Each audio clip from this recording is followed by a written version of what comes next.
Hello दोस्तों, कैसे हैं आप सब। राम जी की पाठशाला में आपका बहुत बहुत स्वागत है। उम्मीद करता हूं आप सब भी अच्छे ही होंगे और आपकी तैयारी बहुत बेहतर ढंग से चल रही होगी।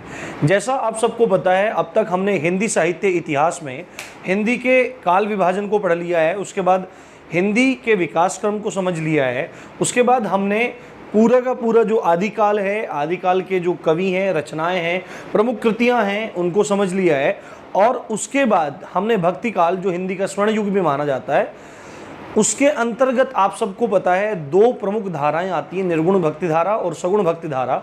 निर्गुण भक्ति धारा के अंतर्गत दो उपधाराएं या दो उपशाखाएं हैं, जिसमें एक है ज्ञानाश्रयी और दूसरी है प्रेमाश्रयी। ज्ञानाश्रयी का अन्य नाम संत काव्य भी है, जिसके प्रमुख कवि कबीर हैं, और प्रेमाश्रयी जिसको सूफी काव्य धारा भी कहते हैं, जिसके प्रमुख कवि पद्मावत के रचनाकार मलिक मोहम्मद जायसी हैं। तो आज हम लोग किसको पढ़ेंगे? आज हम लोग पढ़ने वाले हैं प्रेमाश्रयी सूफी काव्य धारा को। इससे पहले हमने कबीरदास जी के संबंधित या जो प्रमुख रचनाएं हैं, उनकी कविताएं हैं, उनकी जो काव्य कृति हैं, उन सबको समझ लिया है। और जो प्रेमाश्रयी धारा है, संत काव्य है, उसको सब चीज़ हमने समझ ली है। और जैसा आपको पता है कि आगे जो सगुण भक्ति धारा है, उसमें कृष्णाश्रयी और प्रेमाश्रयी है। कृष्णाश्रयी के प्रमुख कवि सूरदास जी हैं और रामाश्रयी के प्रमुख कवि तुलसीदास जी हैं। तो आज हमारा टॉपिक है आपका प्रेमाश्रयी काव्य धारा, और इसके बारे में महत्वपूर्ण चीज़ों को समझेंगे, जानेंगे, जिसमें से आपके एग्जाम में कुछ भी छूटने वाला नहीं है, आप यकीन मानिए। तो चलिए देखिए, यहाँ पे मैंने लिख रखा है प्रेमाश्रयी काव्य धारा, जिसको सूफी काव्य कहते हैं ना। थोड़ा सा हो सकता है आपको लाइट के रिफ्लेक्शन की वजह से ये यहाँ पे चीज़ नहीं दिखाई दे रही होगी, पर यहाँ पे मैंने सब कुछ आपके लिए लिख रखा है। इसका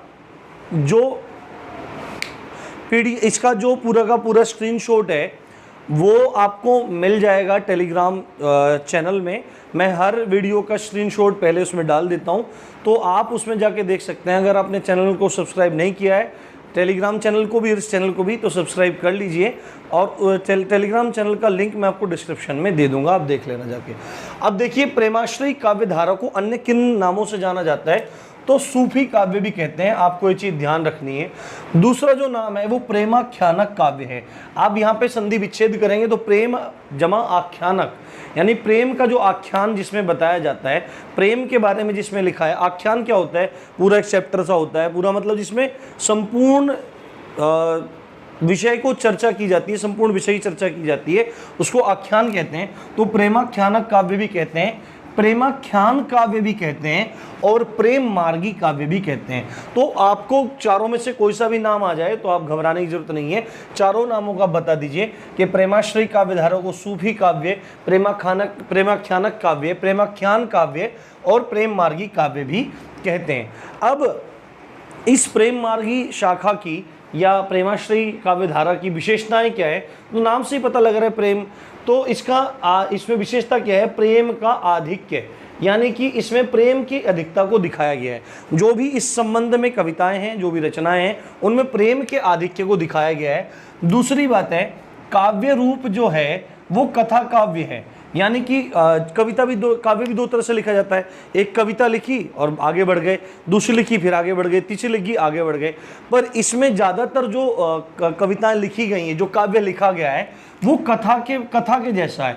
यानी कि जैसे रामचरितमानस है, पूरे राम जी का चरित्र उसमें लिखा गया है, तो पूरा एकदम कथा काव्य है। तो आप उसको कथा काव्य कह सकते हैं।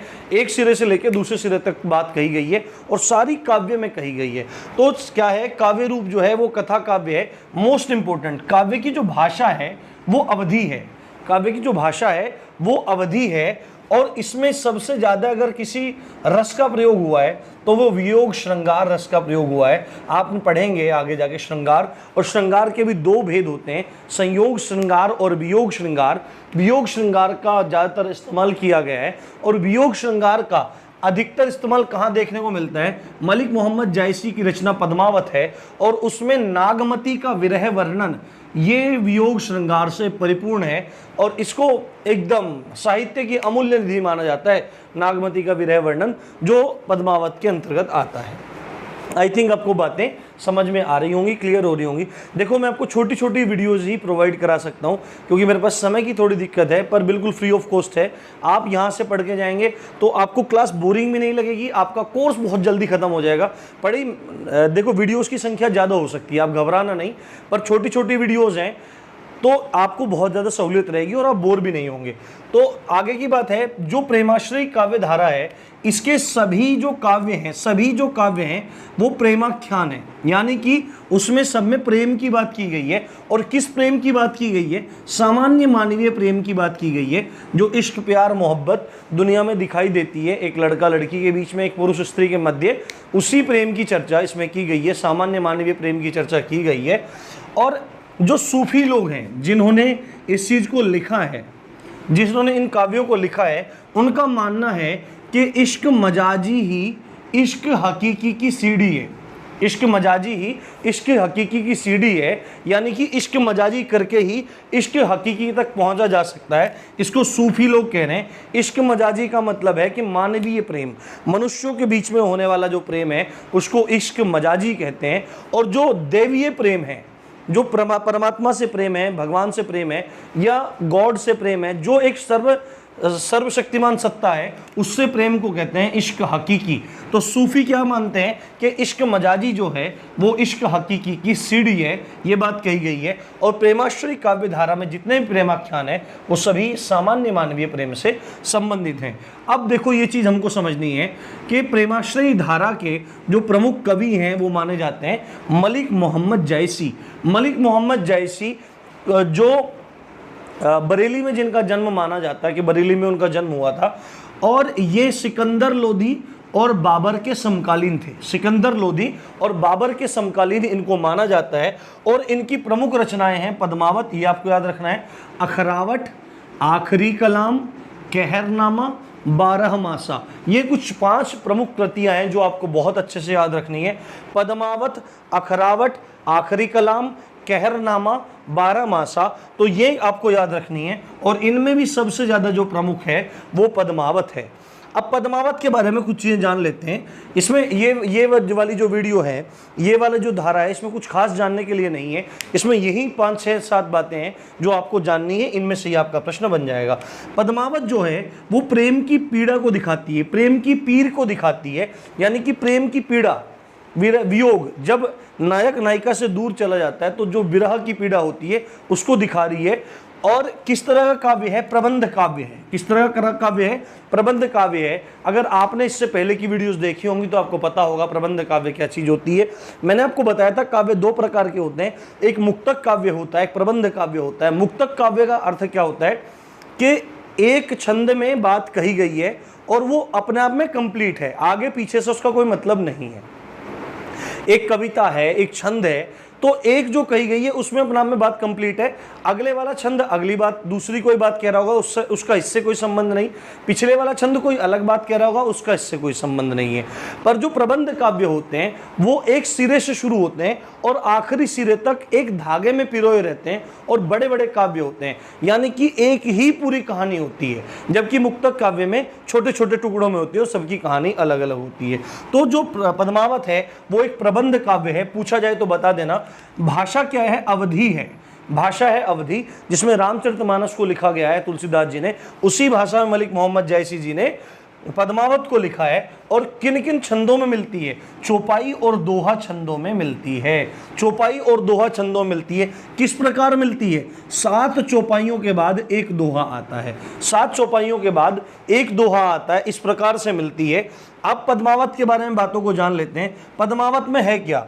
पद्मावत में चित्तौड़ के जो शासक हैं महाराजा रतन सेन, और जो सिंघल द्वीप की राजकुमारी है, राजकन्या है पद्मिनी, इनकी प्रेम कथा है, इनकी प्रेम कहानी है। रतन सेन, राणा रतन सेन तथा सिंघल द्वीप की राजकन्या राजकुमारी पद्मिनी की प्रेम कहानी है, इसलिए ये प्रसिद्ध है पद्मावत। और पद्मावत का ही एक खंड है जो कहलाता है नागमती का विरह वर्णन। नागमती का विरह वर्णन। अब ये नागमती कौन है? ये राणा रतन सेन की पहली पत्नी है। तो इनका विरह वर्णन है। जब राणा रतन सेन जाते हैं, विदा लेते हैं, तो तब इनका पूरा का पूरा विरह वर्णन दिखाया गया है। और जो नागमती का विरह वर्णन है, इसको हिंदी साहित्य की अमूल्य निधि माना जाता है, अमूल्य निधि इसको माना जाता है। तो पहली पत्नी की कौन है? नागमती है। किन की? राणा रतन सेन की। और इनका जो विरह वर्णन है वो वास्तव में हृदय को द्रवित कर देने वाला है और साहित्य की अमूल्य निधि भी इसको माना जाता है। तो भक्ति काल की निर्गुण भक्ति शाखा की जो उपशाखा है, जो प्रेमाश्रय के नाम से जानी जाती है, प्रेम मार्गी शाखा के नाम से जानी जाती है, उसके संदर्भ में जितनी भी जरूरी बातें थी वो इस वीडियो में मैंने कवर कर दी है। अगली वीडियो जल्दी आपको मिलेगी जो राम भक्ति धारा से या राम मार्गी धारा से होगी। तब तक आप कीजिए इंतजार और पिछली वीडियो को रिवाइज करते रहिए। आप देख रहे थे राम जी की पाठशाला, मैं हूँ राम भारद्वाज। जय हिंद, जय भारत।